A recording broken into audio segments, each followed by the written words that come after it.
na ase omoyego yoyo nigo musike migoso gambanya kabakwana kia huna niga serikali guchikulika aborokia chiribu 20 aso mwakoyo naboigo mwakonde elike abande chiribu 15 nemo eliko nyarako ikokerania iganga ya serikali yokulika balimu chiribu emia eyemo na 15 nemo goika omwaka ogocha omosike migoso ngana kimna niga guchikoirira aborokia abange animono bali banyalta ko bagosomera mangana iyo bworoke bali isko bataranya emirimo eli banyaka bakanyorera emirimo.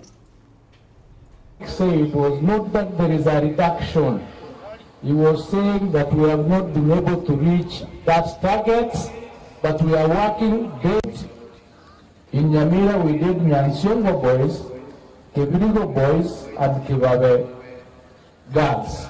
So we are doing something about those are 9 schools in 1 year. Mwakere serikali chini tega asi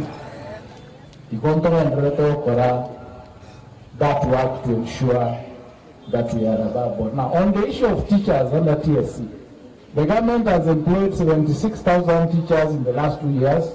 This coming budget financial year 25-26 we've been allocated resources for 24,000 others. Those will help in alleviating the pressure. So Rio Kindo is going to be the beneficiary of the 24,000 teachers that are being employed between now and December, so that in January you will have sufficient teachers to deal with the transition that is coming on. And under the Kenya Kwanza manifesto, we had committed to employ 116,000 teachers. We have so far employed 76,000 teachers.